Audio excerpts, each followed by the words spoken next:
Hello and welcome everyone, welcome to my YouTube channel. इस video में हम copy और मूव कमांड के बारे में जानेंगे कि इनका यूज क्या है और कैसे किन सिचुएशंस में आप इन कमांड्स को यूटिलाइज कर सकते हैं।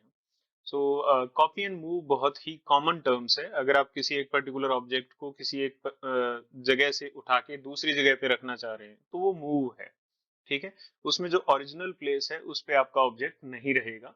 और कॉपी जो कमांड है उसमें आप मल्टीपल कॉपीज क्रिएट कर सकते हो उसी एक ऑब्जेक्ट की।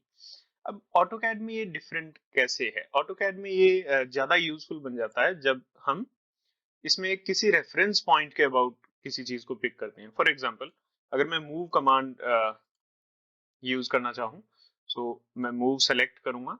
ठीक है, अब यहाँ पे क्या है, जैसे ही आप कमांड बार में देखोगे, कमांड बार आपसे पूछेगा कि स्पेसिफाई द बेस पॉइंट।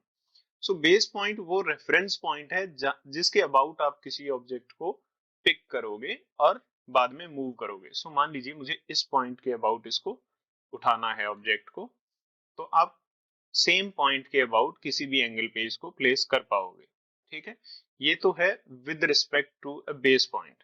अगर मैं इस कमांड से बाहर आऊं, दोबारा मूव कमांड सेलेक्ट करूं और ऑब्जेक्ट सेम सेलेक्ट करके एंटर, और उसके बाद मैं सेलेक्ट करूं डिस्प्लेसमेंट। ठीक है, सो इसमें क्या होगा, बेसिकली आप डायरेक्टली इस ऑब्जेक्ट को कैसे डिस्प्लेस करोगे विद रिस्पेक्ट टू ओरिजिन, वो चीज आपको जो मूव कमांड है वो बताएगी। फॉर एग्जाम्पल, इसमें तो हमने ओरिजिन जो है वो बिल्कुल बीच में ही लिया हुआ था। इसको मैं यहाँ से मूव करके बाहर रख देता हूँ। दोबारा से सेम कमांड हम सेलेक्ट करेंगे, मूव और डिस्प्लेसमेंट।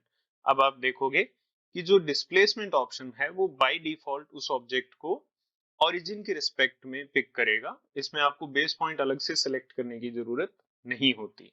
ठीक है, लेकिन अगर आप बेस पॉइंट सेलेक्ट कर रहे हो तो वो एक रेफरेंस पॉइंट रहेगा जिसके अबाउट आप किसी भी ऑब्जेक्ट को पिक कर रहे हो, उठा रहे हो वहां से। तो ये था मूव। अब आते हैं कॉपी पे। सो कॉपी का भी सेम पैटर्न होगा। जैसे ही आप कॉपी पे क्लिक करोगे, आपके पास तीन ऑप्शन होंगे इसमें। एक होगा बेस पॉइंट, दूसरा होगा डिस्प्लेसमेंट और तीसरा होगा मोड। ठीक है, पहले बेस पॉइंट और डिस्प्लेसमेंट को हम समझ लेते हैं। जैसे हमने मूव में बेस पॉइंट और डिस्प्लेसमेंट यूज किया था, सेम ऑप्शन है। अगर आप बेस पॉइंट सेलेक्ट करते हो, मान लीजिए इस पॉइंट के अबाउट आपने कॉपीज क्रिएट करनी है, तो आप डायरेक्टली उसके अबाउट मल्टीपल कॉपीज क्रिएट कर सकते हो। ये है with respect to base point. ठीक है, अब इसमें आप मल्टीपल कॉपीज क्रिएट कर रहे हो, ये ध्यान रखना। ठीक है, सो मैं इसको एग्जिट कर देता हूँ। फिर से आप सेलेक्ट करें, देन क्लिक ऑन कॉपी, और इस बार हम सेलेक्ट करेंगे डिस्प्लेसमेंट। तो डिस्प्लेसमेंट आपका अगेन ओरिजिन के रिस्पेक्ट में उठ रहा है, बेस पॉइंट के रिस्पेक्ट में डिस्प्लेसमेंट नहीं उठ रहा है। ठीक है, अब हम आते हैं मोड पे। जैसे ही आपने सारे को सेलेक्ट किया, क्लिक ऑन कॉपी और उसके बाद आएगा मोड। अब यहाँ पे है सिंगल और मल्टीपल। ठीक है, तो जब मैं कॉपी और कॉपी कमांड यूज कर रहा था, आप देख रहे थे कि मैं मल्टीपल कॉपीज सिंगल क्लिक के साथ क्रिएट कर पा रहा था। तो वो जो मोड था वो था मल्टीपल। ठीक है, जो यहाँ पे अभी विजिबल भी है।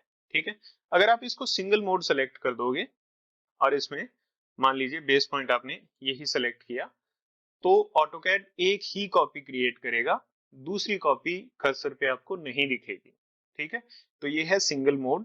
और अगर आप मल्टीपल मोड रखें, जैसे मैंने इसको सेलेक्ट किया, कॉपी, मल्टीपल, ठीक है, और इसी पॉइंट के अबाउट आप क्रिएट करते जाएं तो आप जितनी मर्जी चाहें कॉपीज क्रिएट कर सकते हैं। ठीक है, और एक और चीज, मल्टीपल में आप एक एरे भी क्रिएट कर सकते हैं। फॉर एग्जांपल, मान लीजिए मैंने इसका नंबर ऑफ आइटम्स यहाँ पे स्पेसिफाई कर दिया 10। ठीक है, और सेकंड पॉइंट मैंने स्पेसिफाई कर दिया कुछ डिस्टेंस पे। सो जितनी डिस्टेंस पे आप सेकंड पॉइंट स्पेसिफाई करोगे, उतनी डिस्टेंस पे जो आपने नंबर ऑफ कॉपीज स्पेसिफाई की है उतनी क्रिएट हो जाएंगी। अब इस टाइप का जो पैटर्न है वो यूज आता है अगर आपने कोई स्टेयरकेस डिजाइन करना है, या फिर मान लीजिए आप ड्राइंग कर रहे हो किसी ऐसे ऑब्जेक्ट की जिसमें ट्रांसलेशनल रिपीट है।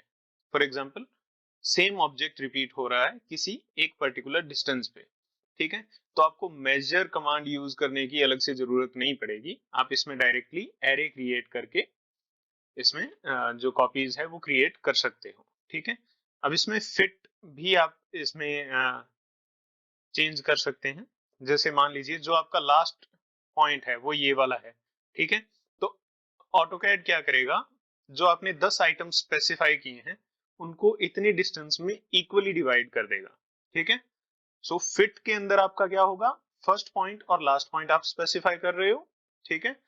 और जो पिछला ऑप्शन था एरे का डायरेक्ट, उसमें क्या था, आप डिस्टेंस स्पेसिफाई कर रहे थे जो दो ऑब्जेक्ट के बीच की होगी, ठीक है। और फिट के अंदर आप फर्स्ट और लास्ट ऑब्जेक्ट के बीच की डिस्टेंस को स्पेसिफाई करते हो, ना कि टू कंसेक्यूटिव, जो दो कंसेक्यूटिव ऑब्जेक्ट हैं उनके बीच की डिस्टेंस को, ठीक है। सो कॉपी के अंदर बहुत सारे ऑप्शंस हैं और इन जनरल ये जो कमांड है वो बहुत ही अनएक्सप्लोर्ड जाती है, बट बहुत यूजफुल कमांड है। आई होप आपको कुछ नया सीखने को मिला होगा। That's all for this video, thank you very much and have a nice day.